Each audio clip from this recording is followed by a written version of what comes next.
Good morning. Thanks to everybody for joining us today. My name is Ari Zuckerman, Vice President at Centercourt Sports Academy. For all of the new listeners, our goal for the Centercourt webinar series is to keep valuable information flowing to the local tennis, to the local and international tennis community, and to keep all of you engaged with creative ideas throughout these tough times. Part of this goal includes our brand new and exciting Centercourt 360 initiative, which is a holistic approach to developing the whole student. These programs provide skills to learn, hone, challenge, enrich, and fortify the student's resiliency, accountability, and self-driven performance. We have a weekly host of speakers, which I will throw into the chat. Today's main topic will be keys to quality doubles, lessons for today's juniors. Our very special guest is Rohan Bopanna. Rohan had a career high ranking of number 3 in doubles in 2013. Rohan received the Arthur Ashe Humanitarian Award in 2010 for his Stop War Start Tennis campaign. He has over 19 career doubles titles, including 2 victories at the ATP Masters 2000 in Paris, and 3 more at the in Dubai. Rohan currently runs an academy in India. As always, my partner in crime here is Mr. Conrad Singh. Coach Conrad is a legendary coach. He is the COO and Director of Tennis and Performance at Centercourt Sports Academy in Chatham. Again, thanks everybody for joining. With that, I'm going to throw it over to Coach Conrad. So thank you again, Ari. Pleasure to be here, and I'd like to welcome good friend and absolute popular guy on the tennis tour, Mr. Rohan Bopanna. Rohan, thanks a lot for joining us today. I know it's a big time difference, so we really appreciate having you. Before I bring you on, look, I think your name is synonymous around the world with world-class doubles, career high ranking of number 3, Grand Slam mixed doubles winner. You've made final at the US Open as well in doubles. 18 years Davis Cup, 19 titles, as Ari said. Absolutely incredible career. Asian Games winner back a couple of years ago. Rohan, pleasure to be with you. How are you? How are things going in India with the coronavirus? And welcome. First of all, good evening to you all the way from India. Good morning, for you guys out there. Ari, Conrad, thank you so much for having me today, speaking to, everyone who's listening. I think right now, all of us are going through this tough scenario with the pandemic and the COVID-19 virus, and in India it is completely under lockdown. We still have a couple more weeks before the government decides on what the next step is, but I think that also has helped here in our country to really cut down in a lot of the cases and see where it is progressing. The only thing, the good part about right now, I'm able to spend a lot of time with my family. My wife and I, we had a daughter who's going to turn 1-year-old on the 18th of this month. So really, really happy spending time with her. I don't think I would have even dreamt that 2 months I could have been there constantly 24/7, watching my daughter grow. So I can't be more happier with that. I love that, Rohan. We've been focusing a lot in our Centercourt webinar series on the can-dos.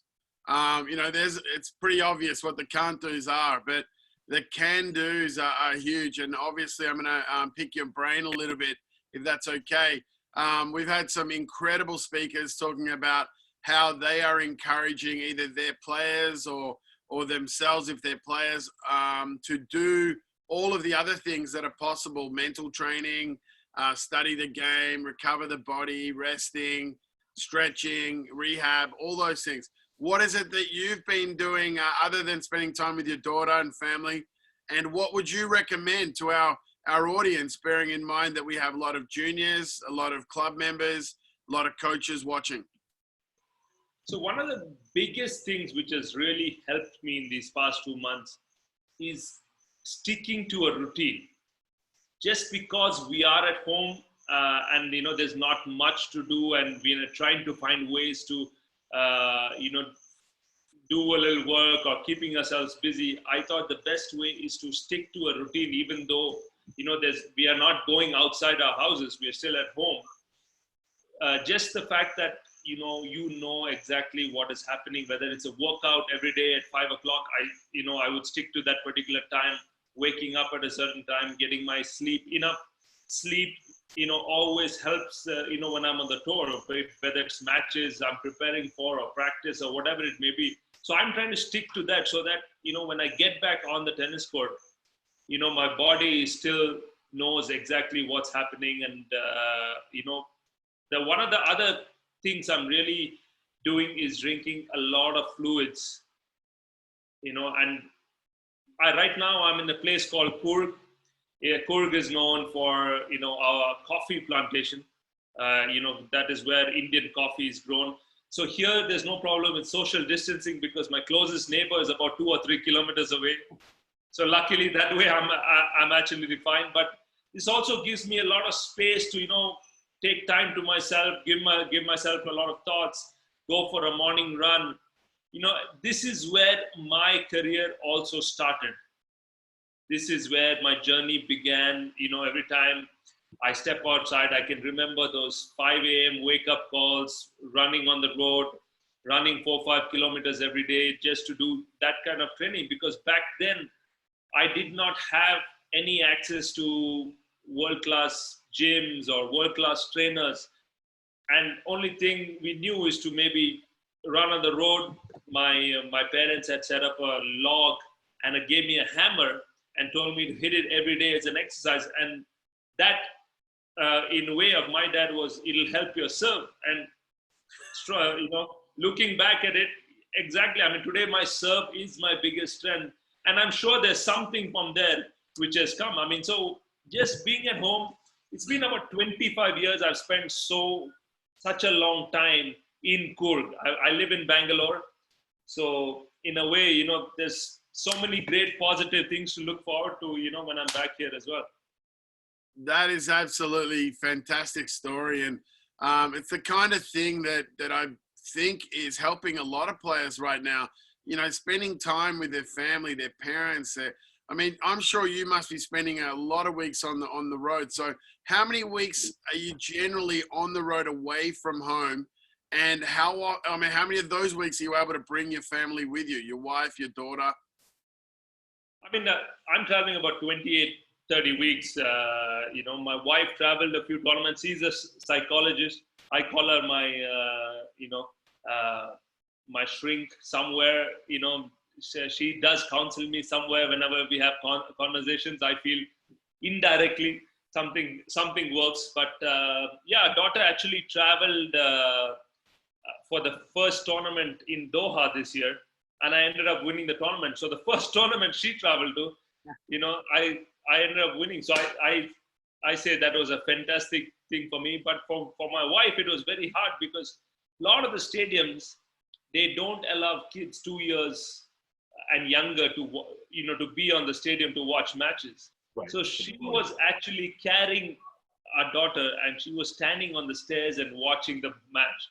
And I kept trying to tell her, she watched the semifinals and the finals the same way. And I kept trying to tell her just to go back into the players' lounge and just sit.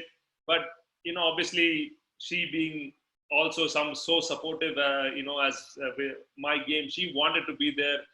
And I think she just wanted to make sure our daughter also watches these matches. So it was fantastic for me, that particular week. Unfortunately, after that, we wanted to take her to Australia, but then there was some bushfires, so we went against that. So we were looking forward to, to traveling with her more, and especially Indian Wells. We had planned everything, we had booked our flights, but unfortunate incidents, changed it. But there are a lot of weeks. It can get lonely on the tour, especially when you're traveling away from the, family and everything. So right now, there's nothing better than, actually spending time, like you said, with the parents, with my wife, daughter, everyone here together. It's just a big bonus and, really enjoying my time. So I wanted to ask you, obviously you're from India, which is, 1.5 billion people, crazy about sport in India. Obviously cricket is is we all know what cricket is to the Indian population. What role is tennis playing? What number is tennis in terms of sport in India? And tell us a little bit about, the evolution of tennis in India, because there are a lot of great players going back in the times, and even today, there's so many solid players coming out of India. Tell us a little bit about that, and how did you become a tennis player? There is right now with, like you said, yes, we've had some wonderful generation of players starting from, Ramanathan Krishnan all the way, coming down the Amrit Rajas. Then we had Pace and Bhupati, we had Sania Mirza. All of them we have had a few players coming up off the country, but I still feel that we have tremendous talented tennis players here. The only thing I think we can really make a difference is have more tournaments in India. That's where we are struggling, as a country to produce a lot of these, athletes. My tennis actually began here, like I said, in Coorg. It was my father, who was someone who was passionate about the sport. He actually learned tennis by reading through a book and taught himself how to play tennis. So when I learned tennis, there was a tennis court right next to my house, and he taught me the basics of my serve and forehand, backhand, whatever it may be. And back then, it was only one grip. So one shake hand continental grip back then. So I used to just hit everything as flat as possible. But at that time, that was the only thing which he had seen. A lot of players were playing back in the day.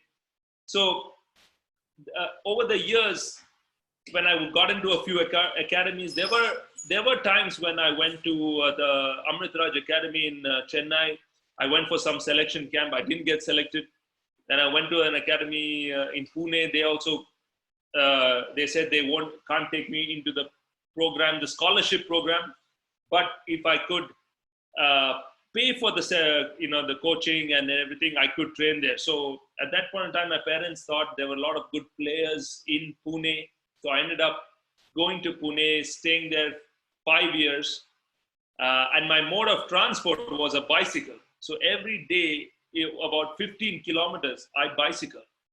Whether it was early morning going to fitness, coming back, going to tennis, coming back. For the 4 years, I only bicycled all over Pune, going up and down, apart from, you having training hours.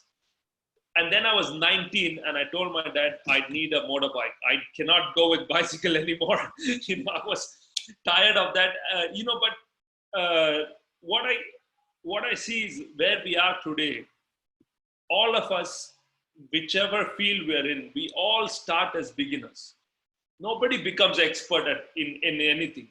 We all start at a stage and then we grow from there and we learn so much. I think coming from Coorg and having basic, simple amenities to train and to really fight your way up the ladder. So every time I stepped on a tennis court, whether it was, like you mentioned, it was US Open final or, a Grand Slam in French Open, I was very prepared to be there, irrelevant of what I had back there. Whether I never looked at it, yes, there were lack of facilities, so that means other players better than me. I said if I was already at that level and playing at whoever it was on the other side of the court, I had equal chance of winning that match. And that mentality, I think, really helped me in a lot of my matches. That is an absolutely outstanding perspective. I find that so interesting. We've been talking a lot, as I said, with previous guests in our webinars, about how is tennis going to change moving forwards.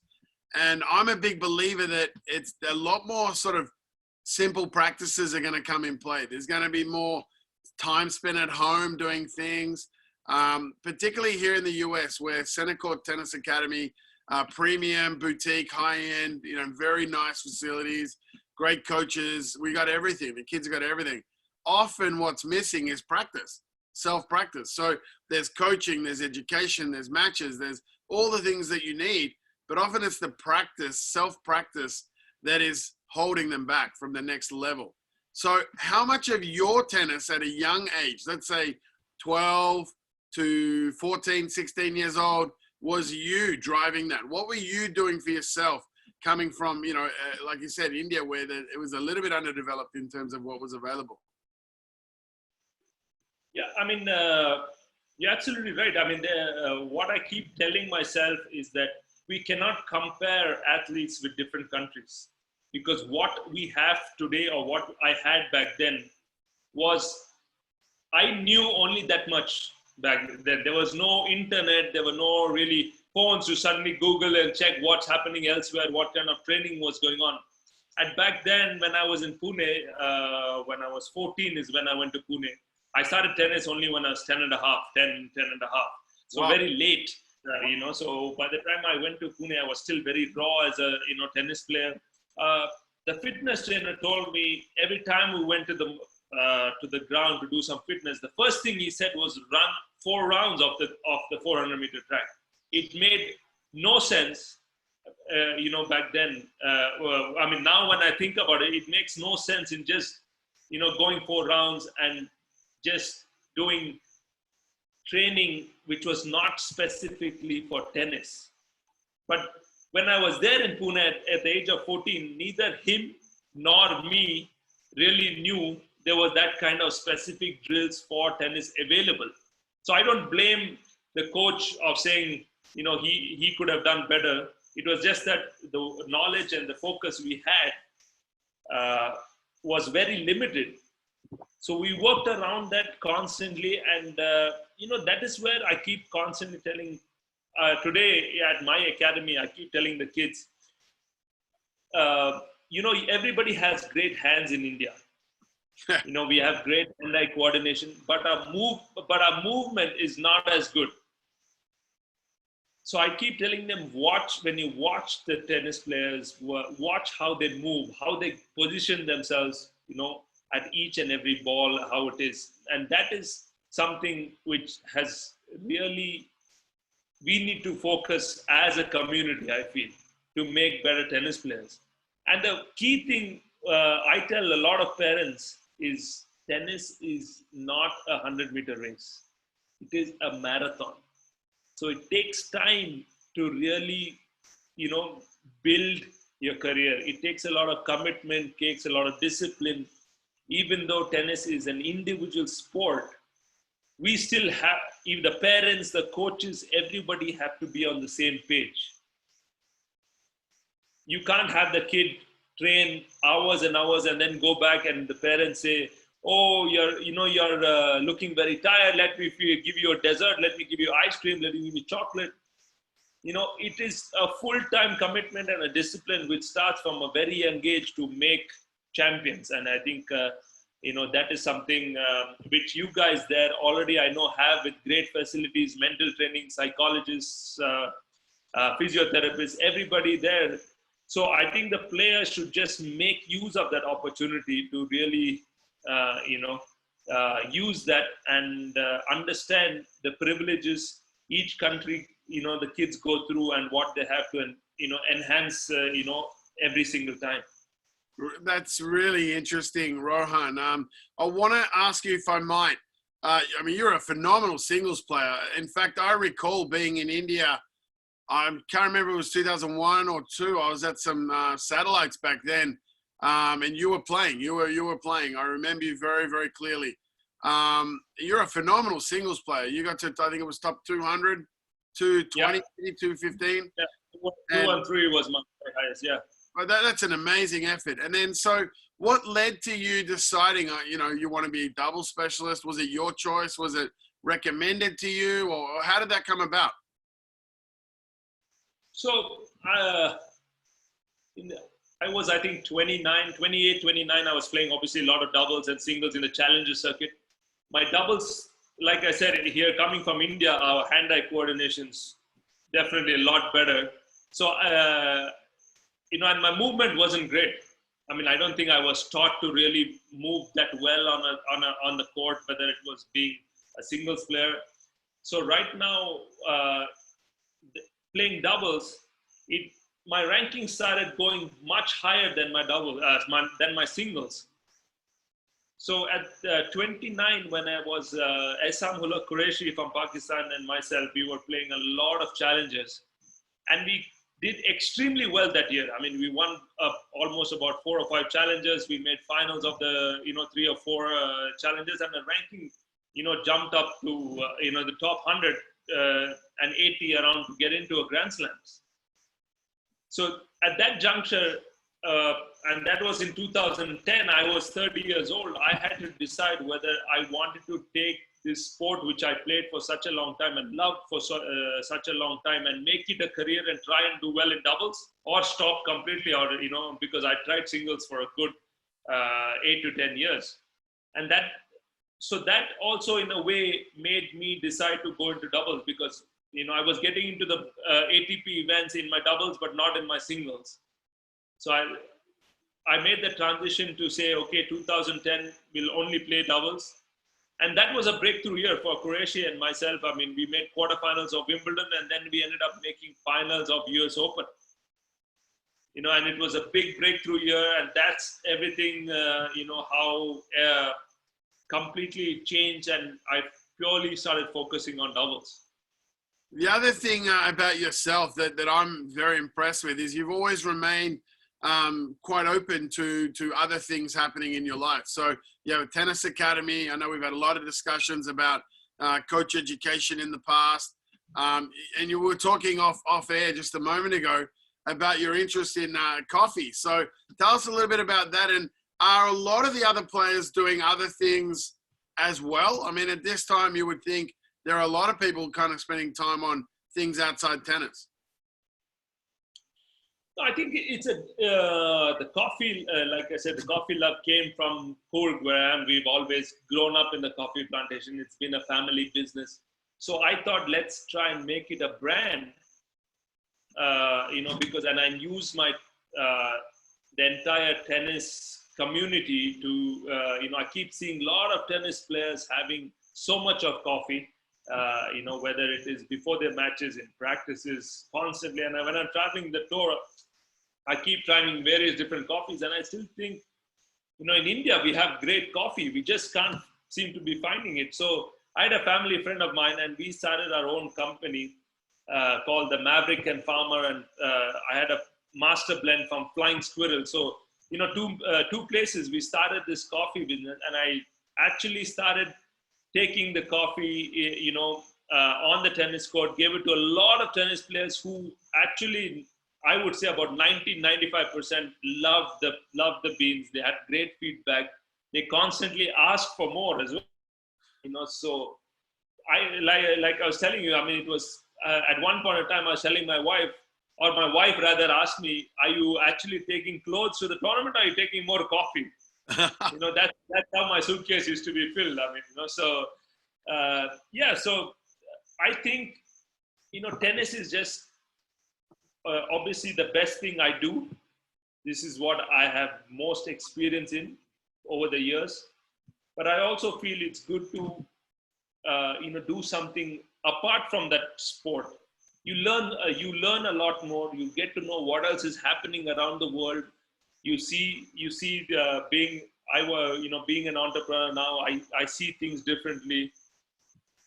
And I'm 40 years old. Obviously, my career is coming almost to an end. So I obviously need to look at what other options are. Hence, the academy also was started 4 years ago in Bangalore. And I really feel with the amount of experience and knowledge I have, or what I've learned from over the years, I'd love to give back to the players. And that's, the main thing I feel it is not about, we have a lot of great coaches out there who are giving fantastic knowledge, but also the journey of, how to get to, a higher level. That is something I feel I can really, help these kids, whether it is going towards college or turning pro or whatever it may be. That's great. Rohan, we're going to lace in a few of the questions that are coming in, if that's okay. Yep. One of our top coaches here, Rodrigo Vallero, he's an absolutely amazing coach, played Davis Cup for many, many years for Dominican Republic. He's asked, when is the most difficult time of the year on the tour for you personally? I think for me, the toughest time is the clay court season, because in India, we do not have that red clay at all. We don't have one court, the same similar surface as the European clay. So it took me a lot of time to get used to that. I mean, to understand what was the best way for me to get adjusted to play there. I didn't know whether I had to slide and hit the ball or whether I'd hit and then slide. It was never taught. So I kept learning, even though I would play tennis for such a long time. And, for me, playing in that surface, was the toughest. And today I've learned a lot more is the fact that playing doubles on clay, I don't serve and volley, because actually it gives me more time after the return to hit a ball and then go to the net. Because today, with all these guys returning so well, you're always picking up a half volley or a low volley from your ankles, and they have an offensive shot. So this way, I've tried to adapt and change a little bit. So once in a while, I throw in the serve and volley, when they're not expecting it. But that season always, was the toughest for me. That's a great answer. Ari? A couple of questions for myself, and then a couple of coaches have texted me as well. What's do you have any favorite tournaments that you just like going back? I mean, I'm the ones you win a lot, but any favorites, favorite places, favorite tournaments? So Dubai, the tournament in Dubai is something I've always loved. It's an ATP 500. I've won it a few times. It's not only that, because I get a lot of support there. There's a lot of Indians who come out and support there as well. New York is another big favorite for me. It's my most favorite city in the world. I mean, when I got there for the very first time, just the city itself, the vibe, the people, the culture was just amazing. So every time I play at the US Open, I really, really enjoy it, because, I think there is so much of culture there which people bring in, and the support you get there, which definitely, these are the two places I've enjoyed playing the most. Love it. And then let me ask you another one. You run an academy. So I guess a two-part question. One, I'm just wondering how you kind of balance when you were on tour and running academy at the same time. I know most, there's an adult academy, but most professionals would do that once they have more time after they retire. That's one question. And then the second part to that would be from one of our coaches wants to know what the number one intangible that you believe young players must have to succeed as juniors and beyond that you coach in your academy. So I guess that's a two-part question there. Sorry, I didn't hear you on the second part. The second part was about at your academy. What's the number one intangible that you believe junior players must have to succeed? So the number one intangible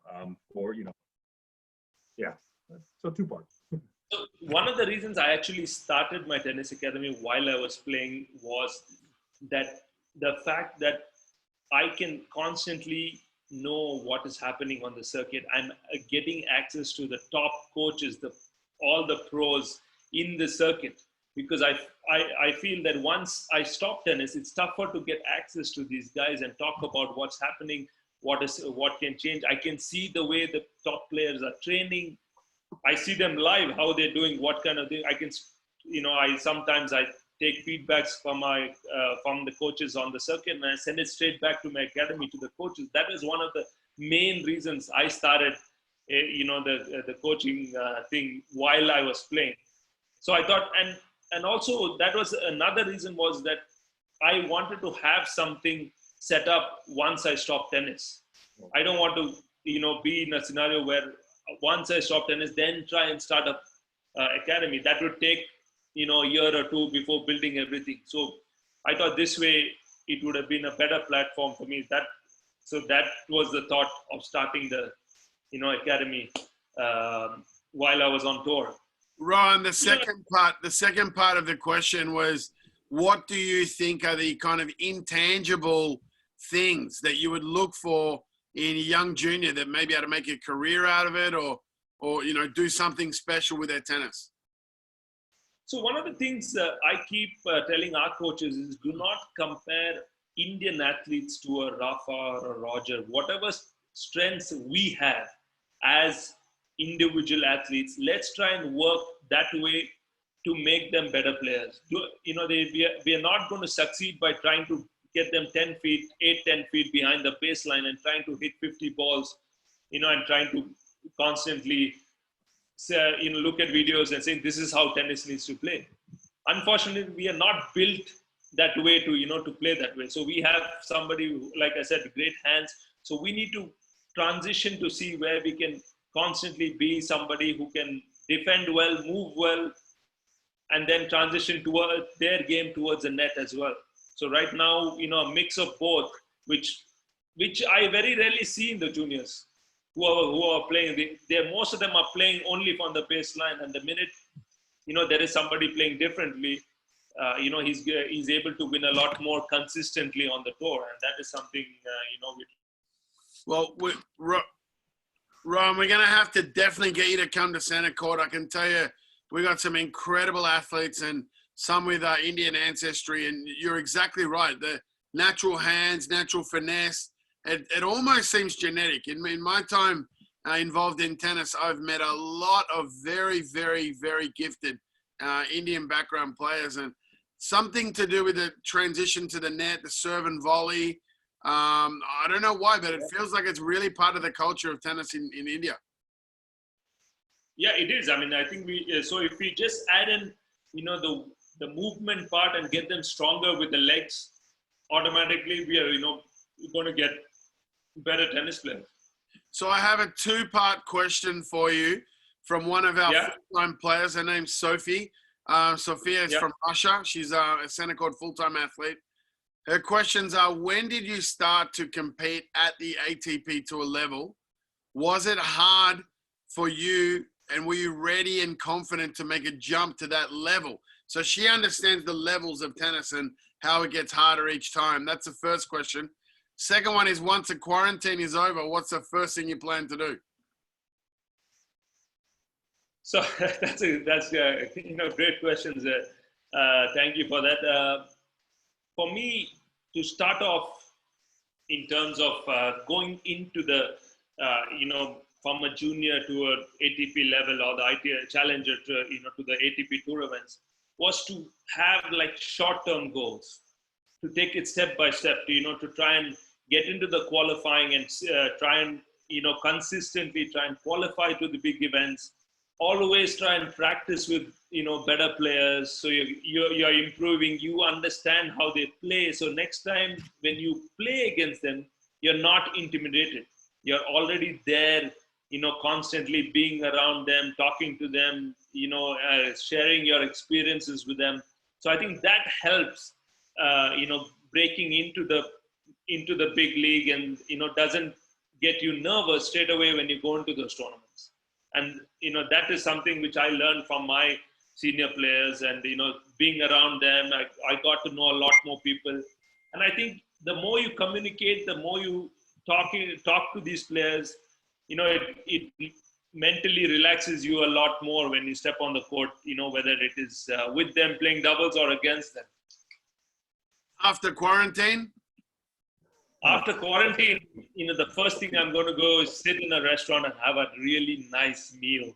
I keep saying, actually, when I was traveling, it was always the other way around that, when we're eating only at restaurants, I want some home cooked meal. Now I've been at home for a good 2 months. I just want to step out and, have a good meal outside. That's great. One more question from one of our coaches. He's the head of our green program and also does a lot of work with adults, Justin Fernando. Justin's asking, how does your typical practice session look like? And if I can add a second layer of that question, it is, how is it different from your singles practices in the day?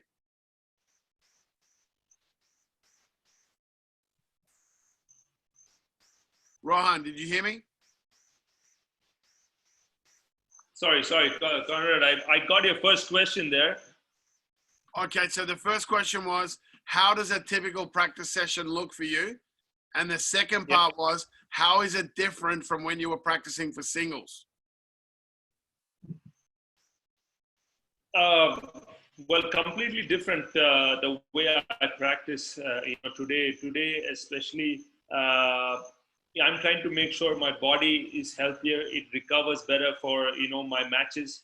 So I try and practice maximum of 2.5 to 3 hours, but I try and practice it continuously in a row. I don't really take breaks because it's much harder right now for me to get myself warmed up and cooling down and everything. So I try and make sure I practice once and for all, and then I finish and get into my recovery so that I'm getting ready for my matches. So it's very, very different from my singles practice back then. When I was playing singles, obviously I was practicing easily about 4 to 5 hours, constantly looking to practice more and more. You're trying to play with different players, a lot of practice sets. So that's really something I enjoy doing more than just drilling a lot more. I enjoyed thinking while playing and trying to figure out what the best scenarios was and the loopholes of each player.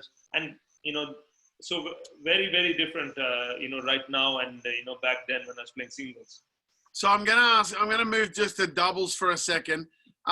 We had Craig O'Shaughnessy on, who's leading strategist. He talked a lot about singles. He mentioned a little bit of doubles. Do you rely much on that sort of high-tech analytics? Does it help you in your preparation personally and also against opponents? What role is kind of the modern technological side playing in your game? I think for a professional athlete, it's very good to constantly look at videos because there's very fine margins you can find from your opponents on what their weaknesses are. There are not many big margins out there. So constantly watching their matches, watching them play with different players, you can understand where you can figure it out. Yes, so a lot of analysis does go into play. But the key aspect, of everything is to have great camaraderie with your doubles partner. Wherever it may be, whether it's a professional, whether it's starting off, whether it's club level, and people who are playing at the club level, I tell them just to stick to basic patterns. They learn a lot and then suddenly they want to put everything in one set. So, just take one pattern which works for you and your partner and try and stick to that, especially when it's a deuce point or where, you're down love 30, love 40, try and stick to, one particular play which you think, is the best for you. And it's great you to communicate to your partner where you're serving because so that he can anticipate and, poach at the net and really cut off the ball. And that is something we still do. Obviously, some days it happens that you not really communicate, but then that automatically shows in your matches that your results show that you're not doing great because one of the reasons is not communicating well. So that leads into my question on what, according to you, what are the core doubles ingredients for success? So if you were looking at, let's say, some juniors, 15, 16 years old, on the high national level or national level, going to ITF juniors, what are you looking for? What are you telling them to work on? I think one of the key things is to constantly make sure they're working on particular targets of where they're returning and the positioning of together as a team and constantly moving if they're both at the net. They need to move together like as if they're synchronized. Yes. And that is something which is very, very important, and constantly understanding what the angles, which are the angles to cover if somebody's hitting a shot. And these are small things which will definitely make a difference because everybody can hit the serve today at 200 kilometers.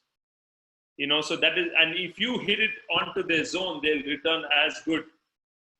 So and the other thing is to constantly mix your serve in doubles. It's not about hitting as hard as you can. You need to bring your partner in play. It's not about them trying to win the point like playing singles. is constantly, and how you're helping your partner to, play together and win the point. And that is something, as a junior, they can really, focus on. So I think that in college tennis here, which is obviously the goal, first goal for a lot of the young athletes, followed by, if they can, they'd go further. The doubles point is really important in college tennis. So in your opinion, through development, let's call it now 13-year-old kids, 14-year-old kids, how often should they be playing doubles in a week of training? Or how many, sets of doubles per week? Should they be entering into doubles every opportunity they can as well? What's your recommendation with that? I would say at that age, definitely about, twice a day. Twice a week. Twice a week, they have to play doubles, because it's not only helping their doubles game, but it helps singles a lot, because you're constantly working on your returns to hit in a particular area. Your target get better, your serves get better, because you're working on, hitting the angles, the accuracy. So it is not only just about playing doubles. So I think twice a week is definitely something which all these players can play. And I would say easily 2 or 3 sets of doubles. That's a great answer. I think that is a big takeaway for everyone who's listening. Right now we've been talking a lot, Rohan, about ball and wall activities, volleys, continental grip shots, slicing, chipping, working on all those things. Find a target, find a bucket, or something you can try to put a ball in with some soft feel. So how important is the development today? Technology, power, strings, rackets, everything's power, power, power. How important is it for these guys to develop the feel and those little activities? And if you were a 13-year-old at home right now, what would you work on? I would constantly, if I'm stuck at home, even if I have a wall, I try and, draw a circle, try and hit some volleys, or try and hit some ground strokes. And it's not only about hitting the circle, and it's about telling yourself, okay, I have 10 balls. Can I get more than 50% in the target? And then start over again from, the beginning. Otherwise, you have to have a purpose in your practice as well, whatever it may be. And that is something which will, again, it's a short goal you have, but it helps you in a long period of time. Because tennis is, each point you play is, it doesn't take so long. So the focus has to be really short at that particular point. When you start the point, you have to be there through and throughout. So these kind of drills, even when you're practicing your serve, if you have 10 balls, you take a target and you see how many actually you get in that particular zone or particular target. It's not about taking the whole bucket and just hitting because the coach said hit wide serve. And yeah, the coach may say hit wide serve, but they can challenge themselves to do a lot more, even hitting a basket of balls. That is so true. What you just said is something I'm constantly talking to our players about. You got to sometimes go out and practice with 2 balls. That's it. Or 3 balls. That's it.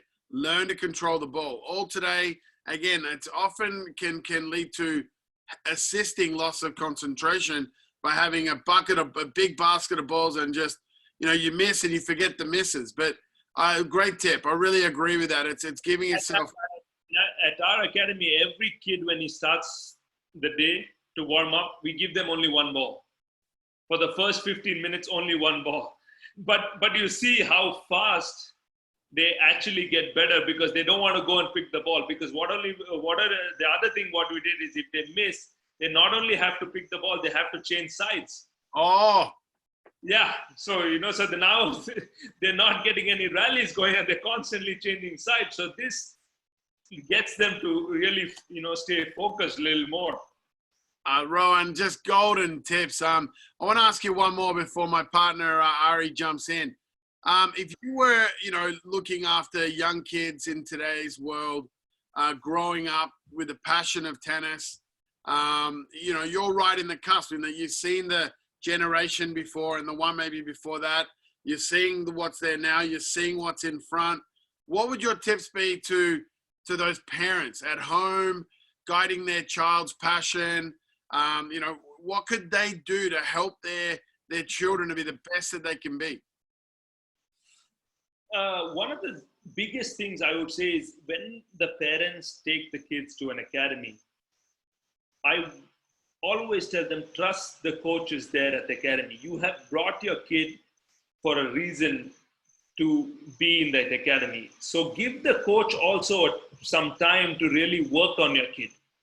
You know, don't constantly keep changing academies, because another thing I tell them is that they never take the kid off school and change them every 2 months. At least they're there for a good 1 year before they say, okay, this school is not great, let me put in another school. So it's a similar concept here. It is a school of tennis. So you have to trust the process of, you know, the kid's journey. And it's a long journey. Don't be in a hurry to, just because tomorrow, okay, they come to Rohan Bopanna Tennis Academy, doesn't mean he becomes a Rohan Bopanna straight away. It is still a long journey. There's a lot of discipline involved. There's a lot of process involved. And the parents have to be following that same discipline as well for the kid. That is where, you know, it makes a difference. Rohan, you know, coming from Australia, I'm sure you know a lot about Aussies and Aussie doubles, and it's part of our, you know, really it's part of our fabric. We really believe in growing with the coach. So once you find that coach, connect with that coach, it's not just the lesson, it's the philosophy, it's the long-term development adaptation. And we find, and I find particularly in some of my recent experiences more as a coach, players chase players around, and you know, players are constantly moving. Yeah. A lot of those players get lost along the way. They lose their original concept of what they did really well, maybe changes because, you know, the new coach comes in, he wants to tinker with this and he changes that, and because he needs to do something. So what are your thoughts on that? I mean, it's something I think that really kills a lot of kids. They chase each other around to academy. Before you know it, they lost what they had. Yeah, absolutely right. I mean, that is something, but they're chasing it because now they're talking to their parents and saying, this is what I want to do. And they constantly, so the parents there have to stay firm together, you know, whether it's the father or mother, they have to stay firm together and say, you know what, this is what the coach is doing. Give him a chance.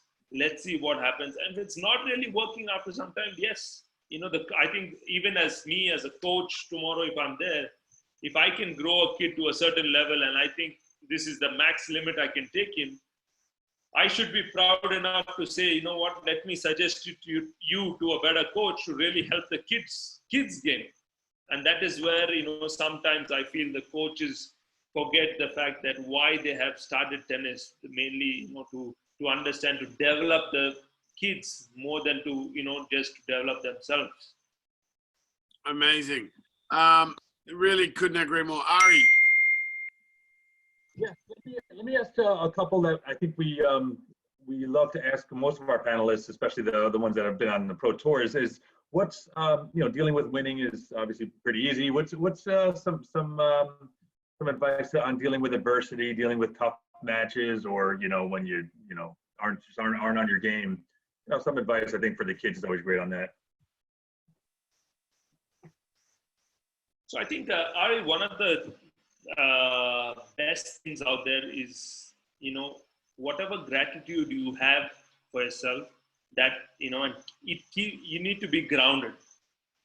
That is where I think it really helps in your wins, even though, you know, you may be one of the best players out there, but still not to push. Yes, of course, when you win a tournament, reward yourself.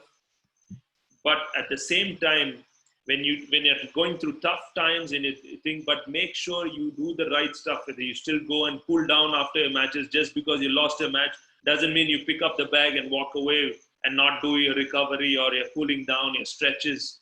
Because at the end of the day, tennis is not just about one day. It's about years and years and years of doing the exact same thing, which has made champions after champions. So, you know, each player is doing something better constantly. So if you are trying to be the best out there, you have to take your losses well. You need to understand, sit down, talk to your coach on what went wrong, write down after your matches, and learn from that. And that is, of course, and the more you communicate, it's better with you when you have, these losses and these matches. Love it. Yeah, we hear a lot of not getting too high, not getting too low, just being in that range of, and then, like you said, working on, what you did right, what you did wrong. And then let me follow that up as well. I just got a text from one of our top junior players wanting to know when you realized or knew you were good enough to, be on pro tour. I mean, it's, there's so many levels of players out there. So is there a time when you realize I can do this, I can make a living, I can be one of the best in the world? I think it has to come from within. You need to believe it first. No matter how much, whatever the coaches tell you or how much ever they try and help you, if you don't believe it in yourself that you are going to get better and try and get to that level, that is where it starts. And once you constantly, like I said, play with these guys, be around them constantly. So anytime, even if you're playing somebody you beat regularly, try and see what score you're trying to beat him. Maybe you beat him 7-6, 7-5. Now try and see if you're improving that by beating him 6-3 or 6-2. Or if you're not beating somebody, see how close you're getting and work on that. And that, once you start doing that, I mean, at the age of 21 is when I actually had that breakthrough, because I was struggling to beat a lot of players in the Indian circuit. And there was a big national event in Chennai.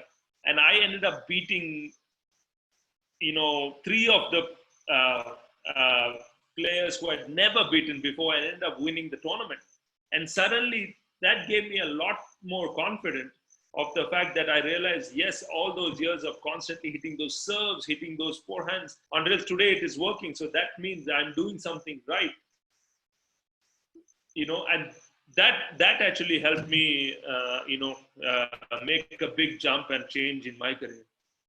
So Rohan, if I could ask you, we get towards the end here. I wanted to ask you, if you had to give 3 key characteristics, 3 things that you yourself value in every day that you need to be the champion that you are, what are those 3 things? One thing, Conrad, for just having something, for being, like I said, we are not lesser for having less. For example, just because, like I said earlier, it is, for having stuff, lack of facilities doesn't make me a lack of a top class tennis player. That is something, I believed in my game throughout. And the second most thing is that you have to dedicate 100% of your time to make, if you want to become a champion. No matter what, I mean, even if tomorrow there's somebody under construction, you have to start at the ground level. You can't reach the penthouse before you start the foundation. So I think more than the 3 things, these are the 2 things I really believe in. And if there was one more thing I had to say, I would say perseverance. Perseverance is something for me which has taken me a long way in my career. Even till today, I still constantly keep pushing and learning in my own game, to try and see how I can get better. That is so inspiring. Rohan, I mean, look, I really appreciate your time. I know it's a really challenging time for you over there at the moment in terms of, what time is it now? It must be midnight or? No, it's 10 p.m., so not too bad. All right, not too bad, not too bad. And you're one second, hopefully. But just before we wrap it up, again, really appreciate that. I look forward to seeing you at the next slam. We cross paths quite a lot, and you're always a hard man to catch. You're so busy, but mate, good luck with it all. Good luck with the comeback. Keep it going. And, you got another 4 or 5 years in you. I'm absolutely sure about that. So before we sign off, just a reminder to everyone that the Centercourt 360 program, which Ari discussed at the start. Rohan, it's an incredible program we offer, which is designed at developing the holistic student athlete. We have the athletic side. We've added the student academic side to assisting those students to become what they want to be, and then hopefully get to college and develop all the skills they need. We provide additional tutoring. We have specialized topics and webinars related to how to find the right colleges, how to go about your essay writing, and assistance in certain areas to biology and all the rest. So this is a part of that series, and we really enjoy having you on today, and hopefully we'll see you very soon. Yeah, no, thank you, Ari. Thank you, Conrad, for having me. It was definitely lovely talking to you guys and listening about Centercourt also. I mean, at Bangalore, at Rohan Bopanna Tennis Academy, we've now part of the sports school, which is boarding, lodging, education from grade 1 all the way to post-graduation. It's the first time something like this is in India. It's a sport-specific school, which we wanted to really, I think, get some examples from what they do in the United States. The college and the school system, they have such a great system out there. So I thought, it's a great opportunity for us here in India to do something similar. So yeah, I mean, I'd love when I'm next time there to come to your place and, check it out. Would be happy to, step there, hopefully this year, maybe. If we don't, if everything goes well and the US Open is on schedule, I will be there. But if not, I'm definitely sometime in the future. Thank you so much, Rohan. All the best to your family. Stay healthy, mate. Thank you, guys. You too. Take care. Bye-bye. Bye-bye.